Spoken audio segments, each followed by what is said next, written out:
gloria al Señor, amén, por los testimonios y ese compartir y exaltar el nombre del Señor, de que Él tiene cuidado de nosotros, amén.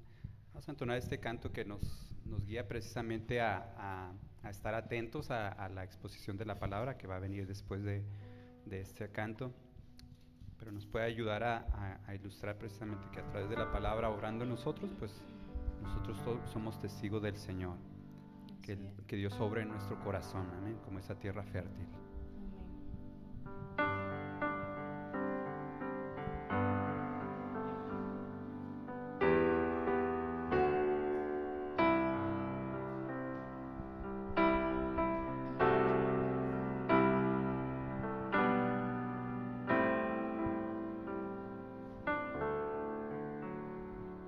Prepara, oh Dios, mi corazón para recibir. Rompe el duro suelo en mí, ayúdame a creer. Tu palabra siembra en mí, su fruto haz crecer, haz que pueda escuchar, guíame en tu verdad, muestra a Cristo, muestra a Cristo.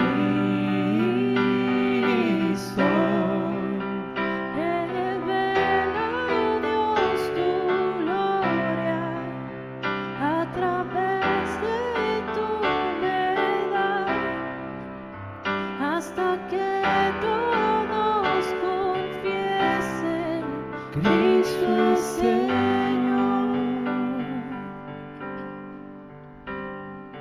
Viva luz es tu verdad en mi oscuridad. Me guarda en la tentación, sabiduría me da, manjar a los hambrientos y a esclavos libertad, riqueza al alma pobres, ven háblame Señor, muestra a Cristo, muestra a Cristo, revela, oh Dios, tu gloria a través de tu verdad, hasta que todos confiesen, Cristo es Señor. ¿Dónde más iré, Dios? ¿Dónde más iré? Tienes palabras de vida eterna. ¿Dónde más iré, Dios? ¿Dónde más iré? Tienes palabras de vida eterna. ¿Dónde más iré, Dios? ¿Dónde más iré? Tienes palabras de vida eterna. ¿Dónde más iré, Dios? ¿Dónde más iré? Tienes palabras de vida eterna. Muestra a Cristo, muestra a Cristo, muestra a Cristo, muestra a Cristo, revela, oh Dios, tu gloria a través de tu verdad, hasta que todos confiesen, Cristo es Señor.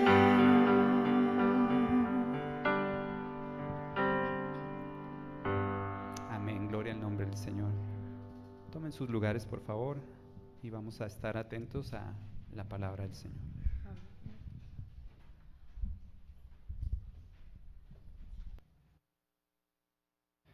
Gracias. Una vez más, mis hermanos, Dios les bendiga. Qué hermoso es poder cantar al Señor, y ojalá que ese canto también, al igual que cada uno de los demás, realmente lo reflexionemos y sea nuestra petición. Decirle a Dios, decirle al Espíritu Santo, muéstranos a Cristo, y que a través de su palabra no solamente nuestros ojos sean abiertos a la verdad, sino que también seamos edificados y guiados, como lo hemos aprendido en estos últimos domingos, a la voluntad del Señor. Mis hermanos, realmente es una alegría poder verles a cada uno de ustedes, y vamos a continuar en la palabra del Señor, en nuestro recorrido por el Salmo 119. Ya estamos en el versículo 41 y vamos a estar meditando y estudiando del versículo 41 al versículo número 48. Salmo 119, versículos 41 al 48. Le animo a que lo busque en su Biblia y estemos preparados para lo que la palabra del Señor en esta mañana nos enseña, porque entendemos que es el Espíritu Santo, el autor de su palabra, el que también nos ilumina para comprender estas hermosas verdades. Una última vez, repito la cita, Salmo 119, versículos 41 al 48. ¿Lo tenemos, mis hermanos? Dice así la palabra del Señor: venga a mí tu misericordia, oh Jehová, tu salvación conforme a tu dicho, y daré por respuesta a mi avergonzador que en tu palabra he confiado. No quites de mi boca en ningún tiempo la palabra de verdad, porque en tus juicios espero. Guardaré tu ley siempre, para siempre y eternamente, y andaré en libertad, porque busqué tus mandamientos. Hablaré de tus testimonios delante de los reyes y no me avergonzaré, y me regocijaré en tus mandamientos, los cuales he amado. Alzaré asimismo mis manos a tus mandamientos que amé, y meditaré en tus estatutos. Hasta ahí, mis hermanos. Gracias a Dios que nos concede. Me vi tentado al hermano que nos vino a ayudar con la refrigeración. Me dice: hermano, pues aproveche para dar un estudio sobre el infierno. Le dije: no. Me vi un poco tentado, pero no. Gracias a Dios que no. Pero continuamos en nuestro recorrido por la palabra del Señor, hermanos, en el Salmo 119.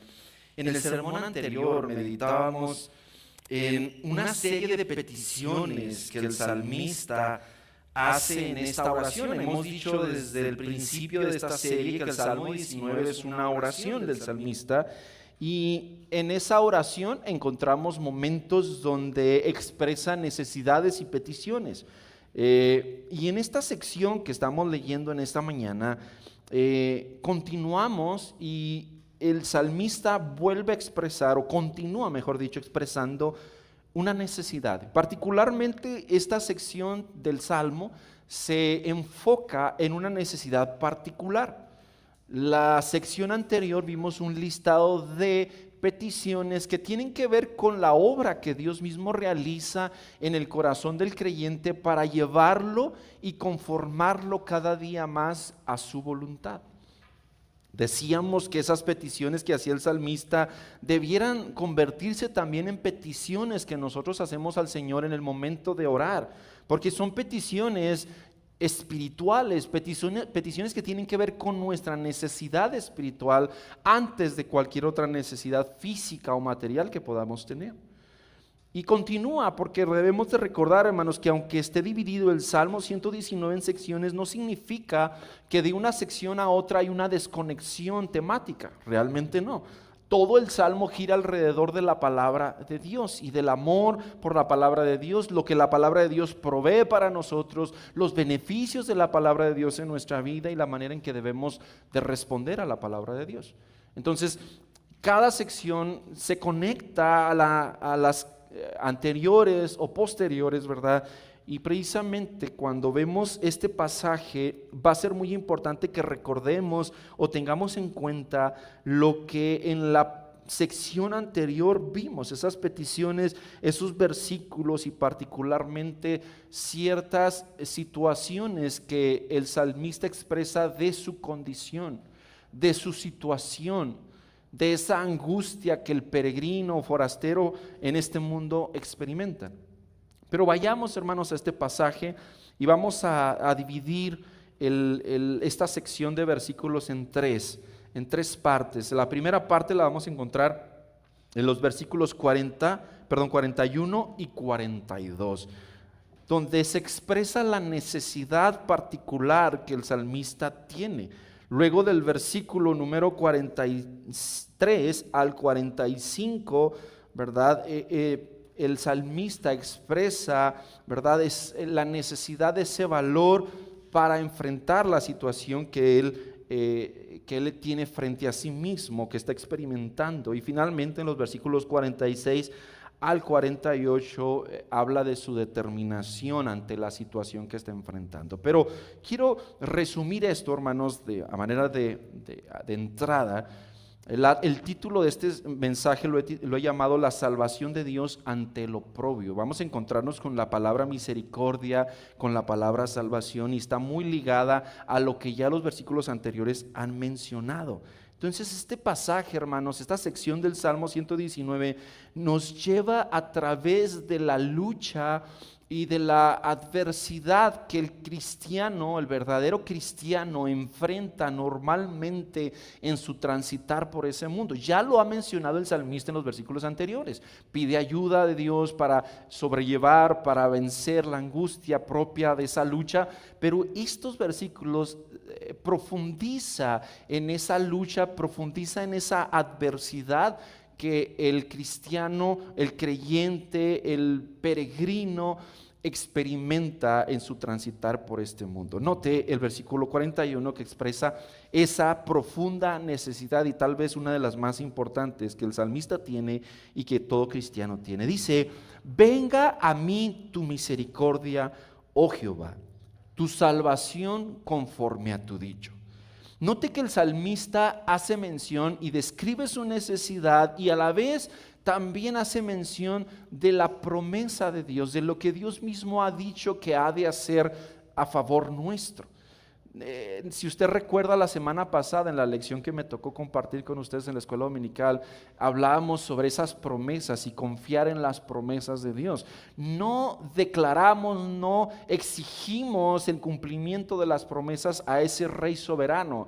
Es algo absurdo. Somos nosotros sus súbditos, Él es el rey, nosotros le pedimos y le rogamos, y el salmista de alguna manera clama a Dios y expresa su necesidad, pero también hace mención o recordatorio de la palabra de Dios y de su promesa, porque le dice: venga a mí tu misericordia. Está pidiendo, está clamando por la misericordia de Dios, por su salvación, y lo dice conforme a tu dicho. O sea, de acuerdo a lo que tú mismo, a través de tu palabra, has dicho que harás. El salmista no está pidiendo algo que Dios no ha prometido. El salmista no está clamando por algo que Dios nunca le dijo que le iba a dar. Al contrario, él está pidiendo algo que Dios mismo ha dicho que va a dar o que da en su palabra. Entonces, ¿a qué se refiere esa necesidad y a qué se refiere esa petición del salmista? Bueno, para ello tenemos que retroceder un poquito brevemente los versículos del Salmo 119 para recordar esta lucha y esta dificultad que él está experimentando. En el versículo 22 del Salmo 119 dice: aparta de mí el oprobio y el menosprecio, ¿sí? Porque tus testimonios he guardado. El 23 dice: príncipes también se sentaron y hablaron contra mí, mas tu siervo meditaba en tus estatutos. Note, ¿qué es lo que está mencionando el salmista? Está hablando del oprobio, del menosprecio, del aborrecimiento, de las acusaciones que los injustos o los impíos hacían contra él. En el versículo 39 también dice algo similar, dice: quita de mí el oprobio que he temido, porque buenos son tus juicios. ¿Sí?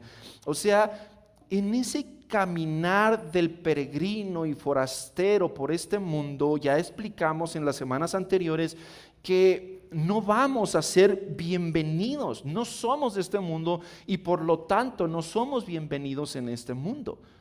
Por causa de Cristo, por causa del Evangelio. La mejor manera de explicar esa tensión, ¿verdad?, de parte del mundo hacia aquellos que son justos, que aman a Dios, está descrita en Juan 15, 18 al 21. Y me gustaría que lo podamos leer, hermanos, porque Cristo es muy claro y específico respecto a eso. Y uno podría pensar, bueno, pero eso lo dijo Cristo en el Nuevo Testamento, hermano, ¿qué tiene que ver con el salmista? Hermano, esto siempre ha sido así. El justo siempre, ya lo explicábamos desde los sermones anteriores ahí en Hebreos, cómo el escritor de Hebreos menciona precisamente a personajes del Antiguo Testamento como aquellos que entendían que no eran de este mundo, que perseguían y esperaban una ciudad mejor, una ciudadanía mejor, perdón, en los cielos, y no se conformaban con lo terrenal. A pesar de que son personajes del Antiguo Testamento, ellos ya por la fe esperaban y deseaban algo superior y mejor, que era espiritual y eterno y no tanto terrenal y temporal. Entonces, lo que dice Jesús en el capítulo 15 del Evangelio de Juan es completamente aplicable a lo que el salmista está expresando en el Salmo 119. En Juan 15 dice, en los versículos 18 al versículo número 21, dice así: si el mundo os aborrece, sabed que a mí me ha aborrecido antes que a vosotros. Note, si el mundo los aborrece a ustedes, tengan en cuenta que a mí me aborreció primero. Si fuerais del mundo, si ustedes pertenecieran a este mundo, el mundo los amaría, porque el mundo ama lo suyo. Pero porque no sois del mundo, antes yo os elegí del mundo y nos apartó, nos separó del mundo, eso significa ser santos, por eso el mundo os aborrece. Versículo 20, acordaos de la palabra que yo os he dicho, el siervo no es mayor que su Señor. Si a mí me han perseguido, que soy el Señor, ¿verdad?, también a vosotros os perseguirán. Y aquellos que han guardado mi palabra también guardarán la vuestra. Mas todo esto os harán por causa de mi nombre, porque no conocen al que me ha enviado. Jesús explica la razón por la que el verdadero creyente es menospreciado y es aborrecido por el mundo. No pertenece al mundo, no es del mundo y por lo tanto el mundo aborrece lo que no es de él. Por causa de Cristo, por causa del nombre de Cristo, el justo es aborrecido. Hermano, ¿y por qué entonces aborrecían a Abraham si Cristo todavía no estaba? Recuerde que ellos ya, aunque no sabían y lo veían como una sombra y algo lejano, ellos ya tenían esa promesa del Mesías. Ellos ya, desde Génesis capítulo 3, versículo 15, Dios dijo y prometió esa liberación y esa salvación. Desde Adán, en Génesis capítulo 3, versículo 15. Entonces ellos ya esperaban algo que desconocían, no sabían cómo iba a ser, no sabían cómo iba a manifestarse, pero había una esperanza de redención futura. Y eso lo veía Abraham, Moisés, David, todos. Ellos ya esperaban, tenían, Efesios capítulo 1 dice que ellos esperaban desde antes y ahora nosotros los gentiles esperamos también en Él o esperábamos también en Él. Entonces, hermanos, David, o mejor dicho el salmista, al igual que el creyente hoy en día, somos aborrecidos en el mundo por causa de Dios, de su palabra, de su verdad. No somos de este mundo, somos peregrinos en este mundo y por lo tanto somos aborrecidos. Pero no solamente somos aborrecidos, note, ahora regresamos al libro de los Salmos y vamos al capítulo 57. Note cómo en este capítulo, que sí es, claramente está ahí dice que es un salmo de David. El Salmo 119 no sabemos realmente quién lo escribió, por eso solamente me limito a decir el salmista, pero en el 57 ahí sí dice que es un salmo de David y particularmente dice en qué momento sucedió. Ahorita nuestra hermana al principio del servicio leía parte de este salmo, pero note los primeros versículos de este salmo 57, particularmente del 1 al 3 y luego leo los demás. Dice: ten misericordia de mí, oh Dios. ¿Ve? Muy similar al salmo 119 donde dice: venga a mí tu misericordia. Dice: porque en ti ha confiado mi alma, y en la sombra de tus alas me ampararé hasta que pasen los quebrantos. No, te está hablando de un peligro y a la vez habla de una protección o un refugio que encontramos en Dios en medio de los quebrantos. Dice: clamaré al Dios Altísimo, al Dios que me favorece. Él enviará desde los cielos y me salvará de la infamia del que me acosa. ¿Ve? Entonces, mis hermanos, realmente lo que estamos viendo aquí, mis hermanos, es que ante la dificultad, ante la adversidad de los problemas de aquel mundo que aborrece al creyente, al peregrino, él mismo clama a Dios por su misericordia. Su misericordia, su liberación, su protección. En este caso, en el Salmo 57, David está refiriéndose particularmente a la persecución que enfrentaba a manos de Saúl, del rey Saúl. El rey Saúl lo persiguió, ¿sí? Y David clama a Dios por misericordia, le pide que lo guarde, que lo libere, que le muestre su misericordia. Dice: Dios enviará su misericordia y su verdad. Porque dice versículo 4, mi vida está entre leones, estoy echado entre hijos de hombres que vomitan llamas, sus dientes son lanzas y saetas y su lengua espada aguda. Ahí está describiendo la persecución que tenían contra él, en este caso Saúl. Pero él reconoce y termina exaltando a Dios porque Dios es el que enviará sobre él su misericordia y salvación. Entonces, en el Salmo 119, cuando leemos esta expresión del salmista, dice: venga a mí tu misericordia, oh Jehová. Él está hablando de su necesidad ante la adversidad que enfrenta debido al aborrecimiento, al oprobio, a la persecución que el mundo hace sobre el justo. Él está pidiendo su misericordia. La palabra salvación la entendemos en un sentido espiritual, ¿verdad? Sobre una salvación temporal, pero también es aplicable a una salvación temporal, o sea, a una protección o liberación de Dios del problema presente.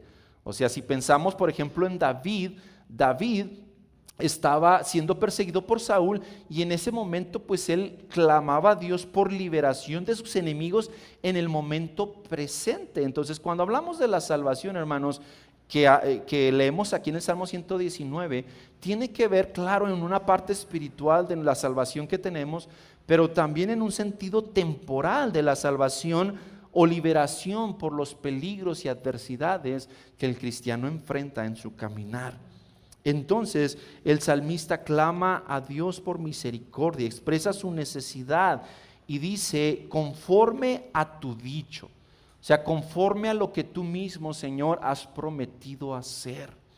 Y hermano, cuando nosotros pensamos en la forma en la que el mundo aborrece al justo, en la forma en que el mundo menosprecia a aquellos que aman a Dios, sirven a Dios y siguen a Dios, uno puede pensar, por ejemplo, en los tiempos en los que la iglesia ha enfrentado persecución. Y uno podría decir: bueno, hermano, ¿y cómo esos creyentes no fueron rescatados de los peligros, de los leones, de morir quemados en el circo romano, etcétera? ¿Por qué ellos no fueron librados de eso?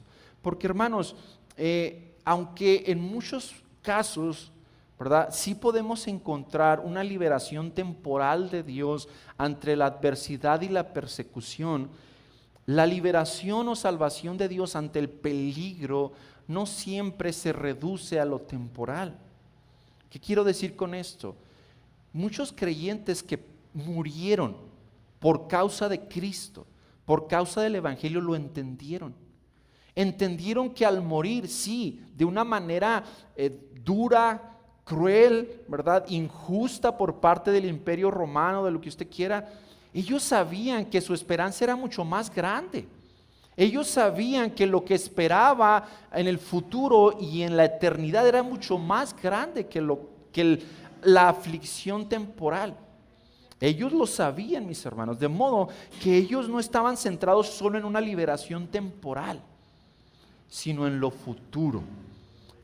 De modo que cuando ellos murieron a mano de los romanos, por los leones, siendo quemados en el circo romano, todo eso que ellos enfrentaron, ellos vieron también eso como parte de esa liberación. Finalmente, aunque vamos a ser muertos o sacrificados aquí en este mundo, vamos a la presencia del Señor siendo liberados de toda angustia, de toda persecución, de toda adversidad temporal. Sí. Pero hermanos, la liberación y salvación de Dios siempre es cumplida por el Señor, ya sea de manera temporal o de manera eterna. Por eso el salmista dice: venga a mí tu misericordia, oh Jehová, tu salvación conforme a tu dicho, conforme a tu palabra, conforme a lo que tú has prometido. Dice el versículo 42: y daré por respuesta a mi avergonzador que en tu palabra he confiado. Ahora, esta respuesta, hermanos, que el salmista menciona es muy interesante. ¿Por qué? Porque el creyente, el peregrino, el salmista que expresa esa adversidad, ese aborrecimiento por parte del mundo, da una respuesta. Busca dar una respuesta a quien le avergüenza, a quien quiere humillarlo, porque oprobio también tiene que ver con humillación. Y la respuesta es precisamente la confianza en la palabra de Dios. Pero mis hermanos, cuando pensamos en esto, en esa respuesta, no significa que las acusaciones del mundo, porque el mundo acusa, es una forma en la que menosprecia, quiere traer oprobio y vergüenza al justo. Lo que hace el mundo, hermano, no es una acusación real, es una acusación falsa. Y permítame explicar esto, hermanos, porque una de las maneras en las que el mundo busca mostrar su aborrecimiento al justo es precisamente a través de acusarlo. Vea lo que dice ahí en el Salmo 119, versículo, ahí se me perdió un poquito, versículo 23, sí. Dice: príncipes también se sentaron y hablaron contra mí. Hay un señalamiento, hay una acusación de parte del mundo de los impíos hacia el justo. Pero ¿qué es esa acusación? Bueno, podemos ver, mis hermanos, a través de toda la palabra de Dios, hacer un listado, ¿verdad?, grandísimo. Claro que no lo voy a hacer todo, pero hay un montón de ejemplos en la Biblia de esas acusaciones del mundo hacia los justos y cómo son falsas. Note, podemos comenzar mencionando a José el soñador. ¿Se acuerda de José el soñador? Él fue acusado falsamente por la esposa de Potifar. Un justo siendo acusado por los impíos. ¿Cuál fue el problema? ¿Qué hizo mal José? Nada. ¿Por qué lo aborrecieron? Precisamente por su conducta de obediencia y confianza en el Señor. Él no había hecho nada malo, al contrario, hizo algo bueno. No cedió a las provocaciones de la esposa de Potifar. Sin embargo, lo acusaron falsamente. Entonces, ahí tenemos un ejemplo. Podemos continuar y pensar también en Nabot. Tal vez no nos acordemos todos de ese personaje, porque lo menciona muy brevemente la Biblia, pero en los tiempos oscuros del reinado de Israel, cuando el profeta Elías, cuando el rey Acab y su esposa Jezabel, en esos tiempos hubo prácticamente un homicidio disfrazado de justicia. El rey Acab deseaba la viña o el viñedo de Nabot, y Nabot le dijo que no se lo podía vender. Y este rey pusilánime, porque eso era un rey pusilánime, ¿verdad? Ahora sí que mangoneado por su esposa, ¿verdad? Va y se acuesta entristecido porque Nabot le dijo que no le iba a vender la viña, ¿verdad? Y esta mujer perversa, malvada, va y le dice, ¿qué pasa? ¿Por qué estás triste? Dice, es que no me quieren vender, como un niño berrinchudo, ¿verdad? Que no le quieren prestar el juguete. Es que no me quiere vender la viña, Nabot. Esta mujer perversa, impía, fue y mandó cartas, ¿verdad?, a los ancianos de la ciudad para que hicieran una junta y una reunión y mandaran falsos testigos y acusaran a Nabot de algún crimen. Y lo hicieron, hermano. Llegaron falsos acusadores, falsos testigos, acusaron a Nabot y lo apedrearon. Lo mataron y ahora sí fue la reina Jezabel y le dijo, acá ahí está tu viña que querías, solucionado. Así de perverso fue, hermano. Una acusación falsa ante alguien que no había hecho nada malo. Era un justo, ¿verdad?, acusado por los impíos. Y seguimos con los ejemplos, hermano. Podemos pensar en la misma persecución del rey Saúl hacia su siervo David. ¿Qué hizo David en contra de Saúl? Nada. Nada. Muchas veces en varias oportunidades David mismo le dijo a Saúl, ¿qué he hecho contra ti, mi rey? Te he servido. Eran celos del rey Saúl, ¿verdad? No había hecho nada en contra, sin embargo era perseguido por el rey Saúl. Pensemos en Daniel, ¿verdad?, que fue acusado por los funcionarios del rey Darío falsamente. No encontraron la manera de acusarlo porque era íntegro, porque le revisaban las cuentas, los cuadernos ¿verdad?, de las cuentas, y pues todo salía bien, no había falla, no le faltaba ni un penny. Pues, ¿en qué lo acusamos? Bueno, se inventaron cosas, trampas, ¿verdad?, sobre su tiempo de oración para finalmente poderlo acusar. ¿Cuál fue la falta de Daniel? ¿Qué hizo malo? El mismo rey entendió y quería librarlo, pero no podía porque ya había dado un edicto. Pero vea, los impíos acusan falsamente al justo. Y finalmente podemos pensar en Jesús mismo. Cuando Jesús estuvo frente a Caifás, dice la Biblia que enviaron o llevaron testigos falsos. Y al final de cuentas, hermano, ni les sirvieron porque pues no se podía comprobar nada. Eran acusaciones falsas, ¿sí? Los creyentes mismos ya en los tiempos del Nuevo Testamento, dice Pedro en primera de Pedro 2, 11 al 17, que los del mundo hacen acusaciones falsas y exhorta a los creyentes a mantenerse santos, irreprensibles, para que en esas acusaciones que los impíos hacen no tengan manera de demostrarlo, sino que se dé cuenta o se descubra que realmente son falsas sus acusaciones. Así podemos ver un montón de ejemplos en la Biblia, hermanos, cómo el impío acusa falsamente al justo. Y es parte de su aborrecimiento por aquel que ha confiado en Dios. Pero el salmista le pide y le dice, Señor, dame de tu misericordia, de tu salvación, y daré por respuesta al que me quiere avergonzar que en tu palabra he confiado. El mundo confía en todas las cosas, en sus fuerzas, en sus recursos, pero nosotros confiamos en el Señor. Y por eso el mundo aborrece al justo, lo acusa, lo acosa, lo persigue. ¿Por qué? Porque no es del mundo. Mi hermano, antes de continuar con el siguiente versículo, solamente quiero enfatizar, es normal, hermano, que el mundo nos aborrezca. Pero cabe el paréntesis de que muchas veces podemos decir, hermano, yo no veo que me aborrezca el mundo. No nos aborrece por decir que somos cristianos. Nos aborrece cuando vivimos y reflejamos a Cristo. Y ahí está la clave. Porque yo puedo decir que soy cristiano, pero si yo no reflejo a Cristo, más bien me amoldo, o soy como un camaleón, ¿verdad? En la iglesia me cambio de color cristiano y en el trabajo me cambio de color del mundo. El mundo no nos va a aborrecer así. porque nos va a identificar como de ellos. Este es de nosotros.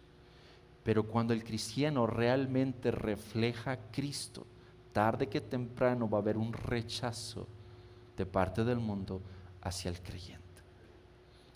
No por hacerlo malo, porque Pedro lo aclara. En las cartas de Pedro él mismo dice, hermanos, que no estén sufriendo ustedes persecución porque realmente hicieron algo malo, porque entonces pues ahí el problema está en nosotros. Dice, cuando nosotros sufrimos por causa de Cristo, que no hemos hecho nada malo, pero por causa de Cristo nos persiguen, allí es donde aplica esto.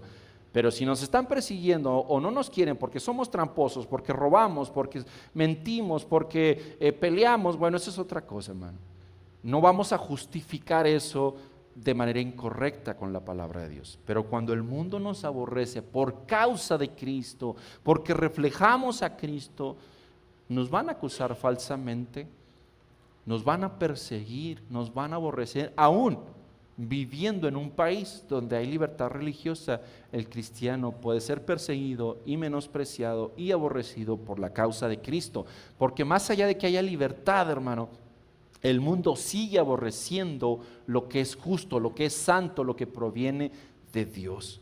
Versículo 43, hermano, no quites de mi boca en ningún tiempo la palabra de verdad, porque en tus juicios espero. Guardaré tu ley siempre y para siempre y eternamente, y andaré en libertad porque busqué tus mandamientos. Esta siguiente petición es parte de lo mismo, hermanos. En ese entendimiento de la adversidad y la dificultad, la persecución y el aborrecimiento de parte del mundo hacia el creyente, hacia el justo, lo que el salmista está pidiendo es valor y firmeza en la verdad, de modo que sus labios se mantengan firmes proclamando y confesando la verdad. Porque en los momentos de persecución, hermanos, lo primero que viene a ser probado es nuestra firmeza en la fe. Sabemos, hermanos, note que no dice, no quites de mi corazón la palabra de verdad. Normalmente decimos, bueno, es que es más importante lo que está en el corazón que la expresión de los labios, ¿verdad? Es importante confesar con los labios la verdad, que creemos en Cristo, pero es más importante que creamos en el corazón. Pero el salmista pide que nunca quite de su boca la palabra de verdad. ¿A qué se refiere? Pues precisamente a la profesión, a la proclamación de la verdad, que en momentos de persecución nos podemos ver tentados a callar. Cuando el peligro toca nuestra puerta, cuando las amenazas vienen a la puerta del creyente, del justo, donde la intimidación, el mundo la utiliza para callar la verdad, es donde el salmista dice, Señor, no quites de mi boca en ningún tiempo la palabra de verdad. El creyente, el justo, debe mantenerse firme proclamando la verdad a pesar de ser aborrecido, menospreciado o perseguido por el mundo.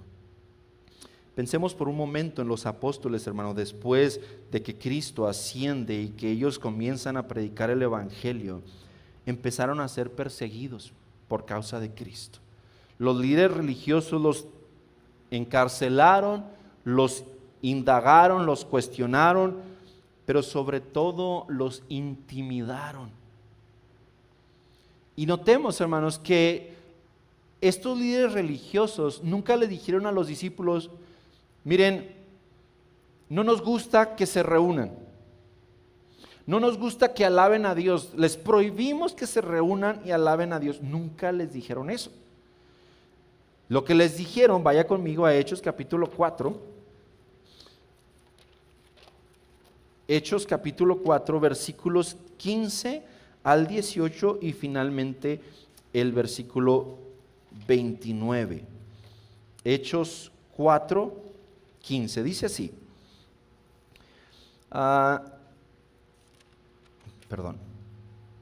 Entonces les ordenaron que saliesen del concilio, los tenían en medio del concilio y estaban decidiendo qué hacer con ellos, y les dicen salgan del concilio, y discutían entre sí. entre los líderes religiosos, diciendo: ¿qué haremos con estos hombres? Porque de cierto señal manifiesta ha sido hecha por ellos, notoria a todos los que moran en Jerusalén, y no lo podemos negar. O sea, se había hecho un milagro, había sido sano este hombre y pues todos lo habían visto, no había manera de negarlo. Entonces, ¿qué vamos a hacer? Note el versículo 17: sin embargo, para que no se divulgue más entre el pueblo, amenacémosle para que no hablen de aquí en adelante a hombre alguno en este nombre. ¿Qué es lo que querían? Que no siguieran hablando en el nombre de Cristo. Eso es lo que les molestaba. Y llamándoles, les intimaron, los amenazaron, los intimidaron, que de ninguna manera hablasen ni enseñasen en el nombre de Jesús.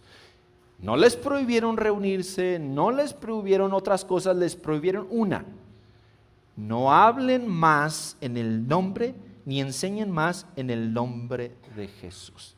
Que es ahí precisamente donde Pedro y los demás, o Juan, le dicen: no podemos obedecer a los hombres.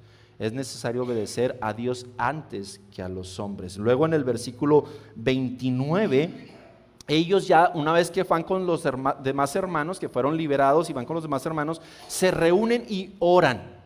Oran precisamente para decirles: Señor, nos están amenazando. Y esta es la petición que hacen. Dice versículo 29: y ahora, Señor, mira sus amenazas y concede a tus siervos que con todo denuedo hablen tu palabra. Señor, nos están amenazando, nos quieren intimidar para que no prediquemos más en el nombre de Jesús. ¿Qué le pidieron? Señor, danos valor, danos denuedo para que hablemos tu palabra. Muy similar a lo que el salmista dice: no quites de mi boca en ningún tiempo la palabra de verdad, porque en tus juicios espero. Realmente, hermanos, realmente el mundo lo que busca es que nosotros cerremos nuestros labios para no seguir proclamando la verdad, la cual es la fuente de nuestra esperanza. Ahí está la verdad. En la verdad, está nuestra esperanza. Dice: porque en tus juicios espero. Nuestra esperanza se fundamenta en esa verdad, en su palabra, en sus mandamientos, en sus juicios. Note primera de Pedro 3, 14 al 16. Primera de Pedro 3, 14 al 16. Dice así la palabra del Señor. Versículo 14: mas también si alguna cosa padecéis por causa de la justicia, bienaventurados sois. Ahí es donde Pedro está aclarando: si ustedes están padeciendo por hacer algo malo, eso no está bien, pero si padecen por causa de la justicia, son bienaventurados, ¿sí? Por tanto, no os amedrentéis, o sea, no se llenen de temor por ellos, ni os conturbéis, o sea, no se preocupen, no se conturben, no se preocupen por las amenazas. ¿Qué deben hacer ante esas amenazas? Sino santificad a Dios el Señor en vuestros corazones. O sea, exalten a Dios como el Rey soberano que es en vuestras vidas, vuestra prioridad, que no hay nadie más por encima de nuestro Dios en nuestros corazones, nuestro Señor. Y estad siempre preparados para presentar defensa con mansedumbre y reverencia ante todo aquel que os demande razón de la esperanza que hay en vosotros. O sea, Pedro les está diciendo: van a ser amenazados, no se asusten, más bien reconozcan al Señor como lo que es Señor de sus vidas y prepárense para dar razón o dar defensa de la esperanza que hay en ustedes. O sea, para seguir hablando la verdad de una manera con mansedumbre, con reverencia, dando razón de cuál es nuestra esperanza. Lo mismo que el salmista le está pidiendo: no quites de mi boca ningún tiempo la palabra de verdad, porque tus juicios espero. Mis hermanos, nosotros necesitamos perseverar siempre ante la adversidad, ante la persecución, ante el aborrecimiento del mundo, dando testimonio de la verdad, dando razón de la esperanza que hay en nosotros, porque en su palabra, en sus juicios, esperamos. Y finalmente, hermanos, dice, guardaré tu ley siempre, para siempre y eternamente, y andaré en libertad porque busqué tus mandamientos. Eso significa, hermanos, que nuestra profesión de fe va respaldada de nuestra conducta. Él va a seguir proclamando la verdad en sus labios, en su boca, porque esa es su esperanza, pero también va a guardar la ley del Señor siempre, para siempre y eternamente. La valiente profesión y proclamación de la verdad debe ser respaldada por la constante y perseverante obediencia del creyente a la palabra de Dios. No basta solamente con decirlo y confesar que creemos, y la verdad también hay que vivirla en nuestra conducta. Cuando el mundo ve, dice mismo Pedro, serán avergonzados cuando ellos vean vuestras buenas obras, porque sus acusaciones son falsas. Y la palabra de Dios dice, y andaré en libertad porque busqué tus mandamientos. Esa palabra de Dios, esa ley, esos mandamientos, Jesús mismo lo dijo, es lo que nos hace libres, nos hace vivir en libertad. Más allá de la persecución, más allá de la angustia, más allá de la adversidad por esa opresión, por ese aborrecimiento del mundo, el creyente es bienaventurado y vive y anda en libertad porque su palabra es la que nos da la libertad. El mundo piensa que la libertad consiste en hacer todo lo que se le antoja sin ningún límite. Nosotros hemos entendido que la libertad significa que ya no somos esclavos del pecado y ahora podemos servir a Dios con toda libertad. No es lo mismo libertad a rebeldía y libertinaje, Pablo lo explica en Gálatas, pero realmente, hermanos, nosotros en la palabra de Dios hemos sido libres. Del versículo 46 en adelante dice, hablaré de tus testimonios delante de los reyes. Vea cómo aumenta la confianza del salmista. Primero le dice que nunca se aparte de mis labios, de mi boca, tu verdad. No solo eso, ahora dice, hablaré de tus testimonios delante de los reyes y no me avergonzaré.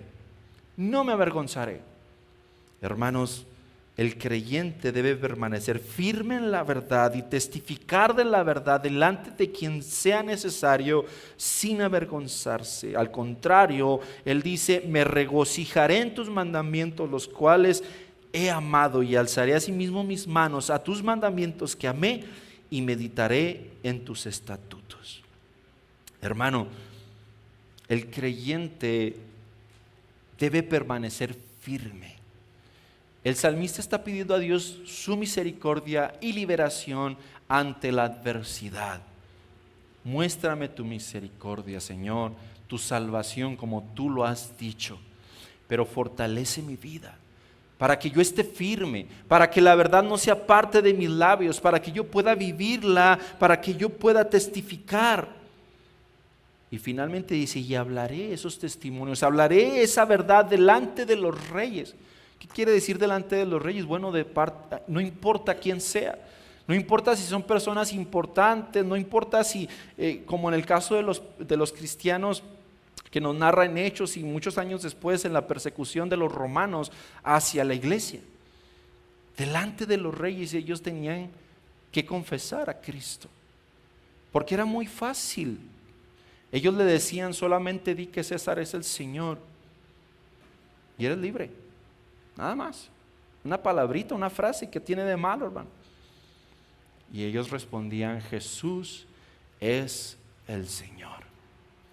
Y esa era su condena, proclamar que Jesucristo era el Señor.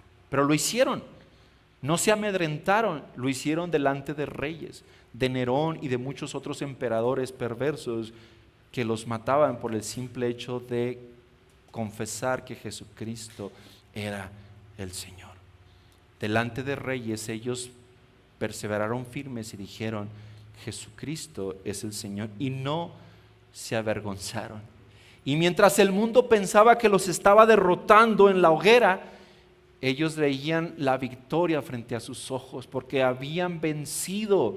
Su victoria no consistía en escaparse de la muerte. Su victoria consistía en haber vencido el temor y seguir proclamando sin claudicar la verdad del Evangelio ante cualquier amenaza. Para ellos esa era la victoria. Y por eso los romanos no entendían por qué, a pesar de estar frente a la muerte, parecían valientes, parecían que no tenían temor.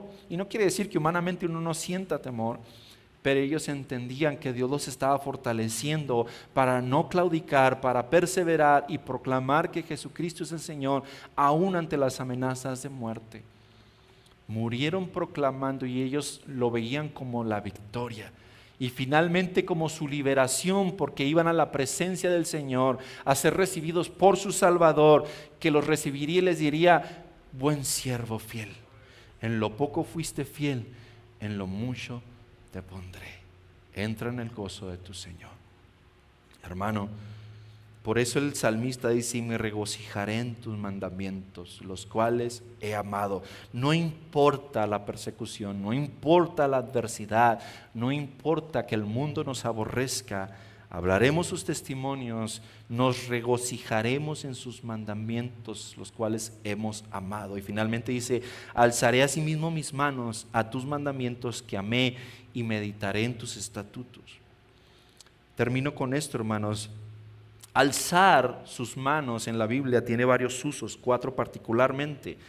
Se usa en la Biblia para orar. Alzaban las manos para orar.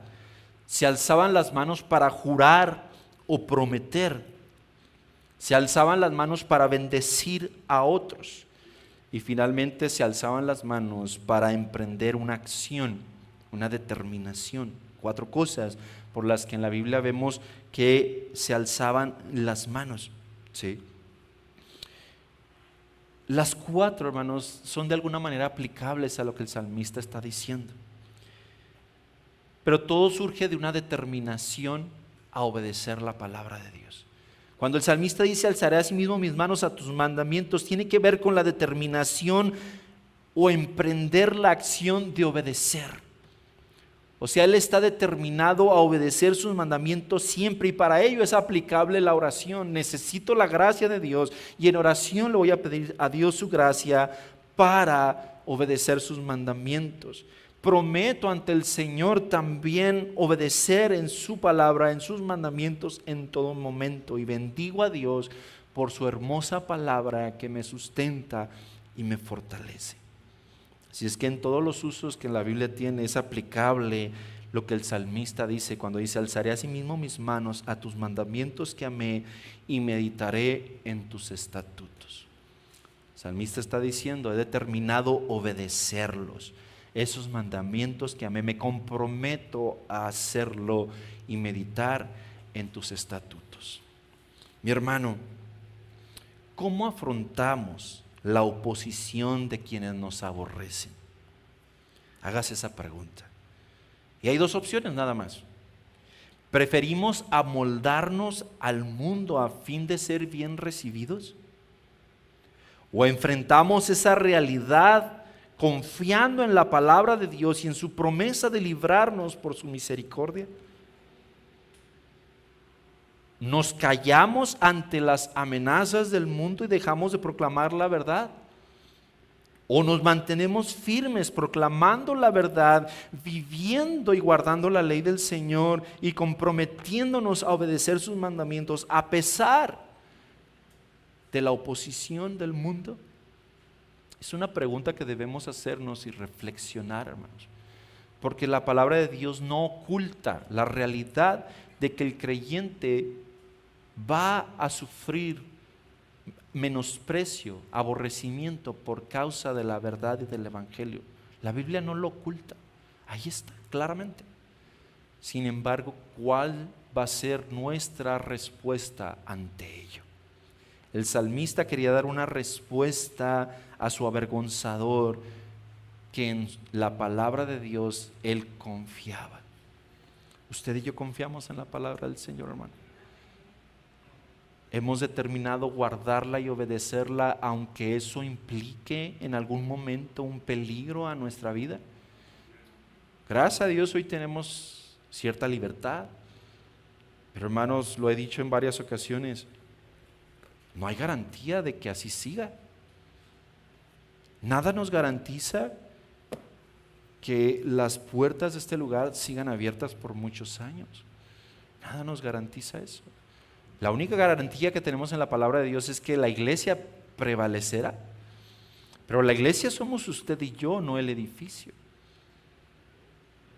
Pueden venir, pueden perseguirnos, pueden intentar que nos callemos y que no digamos la verdad, pueden amenazarnos, pueden cerrar los edificios, los templos, pero la iglesia debe seguir adelante proclamando la verdad delante de los reyes sin avergonzarse, guardando la palabra de Dios siempre, confiando en su misericordia y salvación. Qué glorioso es esto, hermanos. Y no lo hacemos por un ideal pasajero, no lo hacemos por cualquier cosa, lo hacemos por la verdad eterna de la palabra de Dios. Por eso tantos creyentes estuvieron dispuestos a morir. No estaban muriendo por un cuento, por una filosofía inventada por los discípulos. No, ellos estuvieron dispuestos a morir por causa de la verdad. Hermanos, hasta ahorita nadie de nosotros tiene que morir por causa de la verdad, pero ojalá tengamos el carácter y firmeza de permanecer firmes en la verdad, aunque el mundo nos aborrezca y nos menosprecie. Oremos. Padre bendito, gracias te damos por tu palabra. Entendemos, Señor, que ya no somos de este mundo. Tú mismo dijiste, yo los elegí de este mundo, yo los saqué. Eso es ser santos, fuimos apartados para ti, separados del mundo, Señor. De modo que ya no somos de este mundo, no pertenecemos al mundo, y el mundo ama lo suyo, pero aborrece lo que no es suyo. Si a ti, Señor, que eres el Señor, que eres Dios, te aborrecieron, te persiguieron hasta la cruz, Señor, nosotros no somos más grandes que nuestro Señor, somos siervos, de modo que esperamos también, o debemos estar conscientes que podemos recibir menosprecio, aborrecimiento por causa de la justicia, por causa de la verdad. Señor, ¿qué hacemos ante ello? Que podamos responder como el salmista, aclamando por tu misericordia y liberación y salvación, puesta nuestra confianza en ti, porque tú así lo has dicho. Respondiendo a los que nos acusan, Señor, con tu palabra, porque en tus dichos hemos confiado, en tu palabra hemos confiado, Señor. Danos el valor para no cerrar nuestros labios y no dejar de decir la verdad ante un mundo que cada vez se aleja más hacia el engaño, el pecado y la mentira.